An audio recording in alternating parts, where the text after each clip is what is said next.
Maka Allah Subhanahu wa Ta'ala mengutus Nabi Syeds alaihissalam untuk pergi ke seluruh penjuru alam semesta untuk membuat batasan alam jin, setan, dan alam manusia. Assalamualaikum warahmatullahi wabarakatuh. Sahabat yang dirahmati Allah, jin adalah makhluk gaib yang tidak kasat mata. Mereka bisa melihat manusia, tapi tidak sebaliknya. Namun ada yang mengatakan kalau dulu manusia ternyata bisa melihat jin. Seandainya bukan karena Nabi Syeds, manusia sampai sekarang bahkan masih bisa melihatnya. Benarkah dulunya manusia bisa melihat jin? Mengapa hal ini dikaitkan dengan Nabi Syeds?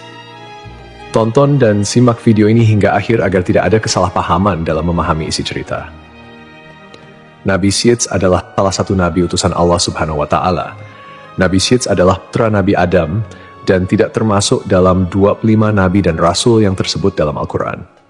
Imam Ibnu Katsir mengatakan dalam Qasas al-Anbiya, Syeds artinya anugerah Allah. Nama tersebut diberikan karena Nabi Adam dan Siti Hawa mendapatkan karunia putra tersebut setelah terbunuhnya Habil di tangan saudaranya sendiri, Qabil. Kisah terbunuhnya Habil oleh Qabil ini telah diabadikan oleh Allah Subhanahu wa Ta'ala melalui firman-Nya dalam Al-Quran Surat Al-Maidah ayat 27. Bacakanlah Nabi Muhammad kepada mereka berita tentang dua putra Adam dengan sebenarnya. Ketika keduanya mempersembahkan kurban, kemudian diterima dari salah satunya, Habil, tidak diterima dari yang lain, Qabil. Dia, Qabil, berkata, sungguh aku pasti akan membunuhmu. Dia, Habil, berkata, sesungguhnya Allah hanya menerima amal dari orang-orang yang bertakwa.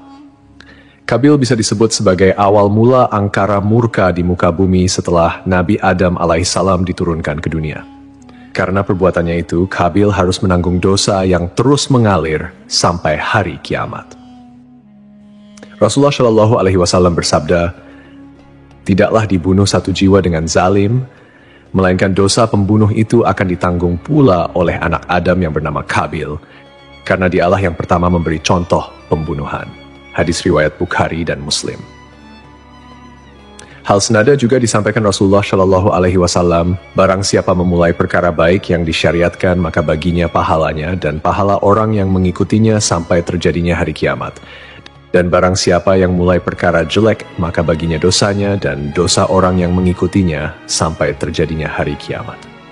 Hadis riwayat Muslim.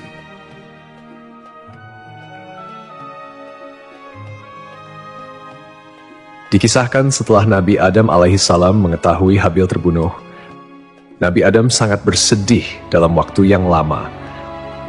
Maka Allah Subhanahu wa Ta'ala berfirman kepadanya, hai Adam, sampai kapan tangisan dan kesedihan ini?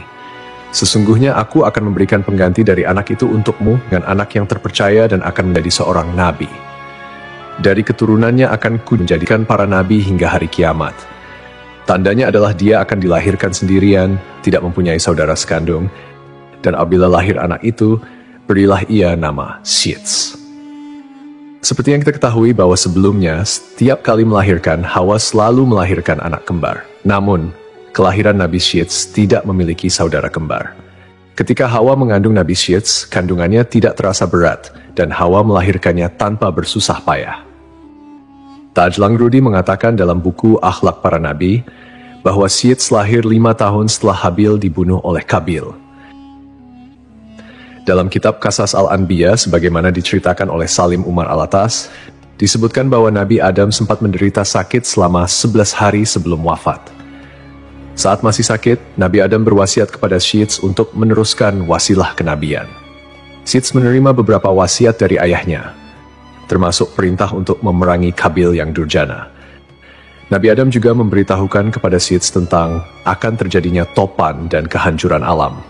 Selain itu, diajarkan pula kepadanya tentang waktu-waktu ibadah dalam sehari semalam. Dikeluarkan juga seutas tali dari sutra yang memuat gambaran tentang para nabi dan orang-orang yang akan menguasai dunia. Tali tersebut diturunkan kepada Adam dari surga dan diberikannya kepada Syeds untuk dilipat dan disimpan di dalam tabut, sejenis peti yang harus terkunci. Adam lalu mencabut beberapa lembar rambut dari janggutnya dan meletakkannya ke dalam tabut sambil berkata, hai anakku, ambillah rambut-rambut ini dan bawalah bersamamu ketika menghadapi urusan yang penting. Rambut-rambut ini akan membantumu mengalahkan musuh selama masih ada bersamamu. Apabila engkau melihat rambut-rambut tersebut memutih, maka ketahuilah bahwa ajalmu telah dekat dan engkau akan meninggal pada tahun itu. Kemudian Nabi Adam mencopot cincinnya dan memberikannya kepada Syed serta menyerahkan tabut dan suhuf yang telah diturunkan kepadanya. Adam berkata, "Wahai anakku, perangilah saudaramu Kabil, sesungguhnya Allah akan menolongmu untuk mengalahkannya." Perlu kita ketahui, kejahatan Kabil bukan hanya membunuh saudaranya Habil, tetapi Kabil tidak mengikuti syariat yang dibawa Nabi Adam dan membebaskan anak keturunannya melakukan maksiat. Tidak ada batasan antara laki-laki dan perempuan, hingga dari keturunan Kabil lah muncul alat musik yang dipakai untuk mengiringi tarian yang semakin melewati batas. Mereka terjerembab kepada budaya dan gaya hidup tanpa hijab dan aurat. Maka terjadilah perlakuan-perlakuan layaknya binatang. Tidak ada budaya malu, yang ada adalah perasaan bangga tatkala mampu melakukan hal yang tidak biasa. Jiwa mereka terpenjara dalam buayan hasrat untuk mendapatkan kepuasan. Para ulama mengatakan bahwa inilah saat awal mulanya zina. Demikianlah wasiat terakhir yang disampaikan oleh Adam kepada anaknya Syed. Diriwayatkan semenjak Adam diturunkan ke bumi, dia hidup berumur 1000 tahun. Wahab bin Munabih mengatakan, ketika Adam meninggal, Syed telah berusia 400 tahun. Dia telah diberi tabut, tali, pedang, dan kudanya yang bernama Maimun yang telah diturunkan kepadanya dari surga. Apabila kuda itu meringkik, semua binatang yang melata di bumi menyambutnya dengan tasbih. Syed telah diwasiati untuk memerangi saudaranya, Kabil. Dia pergi untuk memerangi Kabil, dan akhirnya perang itu pun berkecamuk. Itulah perang pertama yang terjadi antara anak-anak Adam di muka bumi. Dalam peperangan itu, Syed memperoleh kemenangan dan dia menawan Kabil. Kabil sebagai tawanan berkata, "Wahai Syed, jagalah persaudaraan di antara kita." Lalu Syed menjawab, "Lalu kenapa kau tidak menjaganya? Engkau telah membunuh saudaramu, Habil." Jawaban Syed pun sangat logis dan penuh dengan pertanyaan moral. Kenapa kau tidak menjaganya? Pertanyaan yang menyinggung kontradiksi antara kata-kata dan tindakan Kabil. Ini menggambarkan bagaimana dosa dan kejahatan dapat merusak hubungan persaudaraan, dan juga menggambarkan kedalaman rasa bersalah atau mungkin penyesalan yang dihadapi Kabil jika dia sampai menyadari kesalahannya. Kemudian Kabil ditawan oleh Syed, kedua tangannya dibelenggu di atas pundaknya, dan dia ditahan di tempat yang panas sampai meninggal. Anak-anak Kabil bermaksud menguburkannya. Tiba-tiba iblis datang kepada mereka dalam rupa malaikat. Iblis berkata kepada mereka, "Jangan dikubur di dalam bumi." Iblis membawakan 2 batu hablur yang telah dilubangi tengah-tengahnya. Dia menyuruh mereka memasukkan Kabil ke dalam ruang antara 2 batu hablur itu, memakaikannya pakaian terindah dan meminyakinya dengan ramuan-ramuan tertentu, sehingga dia tidak akan mengering. Lalu iblis menyuruh mereka menyimpannya di sebuah rumah, diletakkan di atas kursi yang terbuat dari emas dan memerintahkan kepada setiap orang yang masuk ke rumah itu untuk bersujud kepadanya sebanyak 3 kali. Iblis memerintahkan kepada mereka untuk merayakan upacara setiap tahun untuknya dan berkumpul di sekitarnya. Kemudian iblis mewakilkan urusan ini kepada setan. Setan itulah yang kemudian berkomunikasi dengan mereka sehingga manusia terus-menerus sujud kepada Kabil.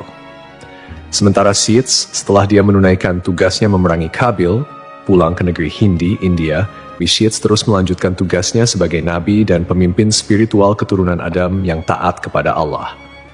Nabi Syed dipercaya melanjutkan dakwahnya untuk mengajarkan tauhid dan hukum-hukum Allah kepada manusia. Setelah kepergian Nabi Adam dan Hawa, Allah menurunkan 50 sahifah kepada Nabi Syed. Dialah orang pertama yang mengeluarkan kata-kata hikmah. Dialah yang pertama kali melakukan transaksi dengan emas dan perak. Dan orang pertama yang memperkenalkan jual beli, membuat timbangan dan takaran. Dan dialah orang pertama yang menggali barang tambang dari dalam bumi. Mengenai kisah Nabi Syed memisahkan alam manusia dengan alam jin seperti yang dikatakan bahwa Syed mendapatkan tugas dari Allah. Ia mendapat mandat meneruskan wasilah kenabian. Nabi Adam juga sempat mengingatkan Syed untuk menjaga kerahasiaan mandat tersebut agar tidak sampai diketahui oleh putranya yang pendengki, Kabil. Salah satu tugasnya adalah membuat batas antara alam manusia dan jin. Sebelum Syed bertugas, dahulu masih bisa dilihat jin atau syaitan yang berkeliaran. Jarak mereka dengan manusia tidak ada. Belakangan, Adam telah diperlihatkan jumlah manusia, angka keturunannya yang bertambah. Kemudian Nabi Adam AS berdoa semoga ada di antara anaknya yang melanjutkan risalah. Kemudian terpilihlah di antara anaknya yakni Sits menjadi orang yang menutup pandangan manusia melihat jin. Pada saat itu tidak ada batasan dunia antara jin dan manusia. Dan hal tersebut menjadikan manusia bisa melihat jin yang sedang beraktivitas layaknya manusia. Akan tetapi, berkat doa dari Nabi Sits, salah satu anak Nabi Adam manusia kini tidak bisa lagi melihat jin dan memisahkan antara dunia jin dan manusia. Kisah tersebut perlu dikaji lebih mendalam mengenai sumber-sumber yang syahih yang dapat dipercaya. Tidak ada riwayat atau kisah spesifik yang secara langsung menghubungkan beliau dengan peristiwa ini. Dalam Islam, jin adalah makhluk gaib yang diciptakan oleh Allah dari api tanpa asap, dan mereka memiliki dunia mereka sendiri yang berbeda dengan manusia. Tidak ada keterangan yang sahih yang menjelaskan bahwa ada masa tertentu di mana manusia bisa melihat jin secara umum, dan kemudian kemampuan itu hilang. Pada dasarnya, manusia memang diciptakan dengan keterbatasan dalam hal penglihatan terhadap makhluk gaib seperti jin.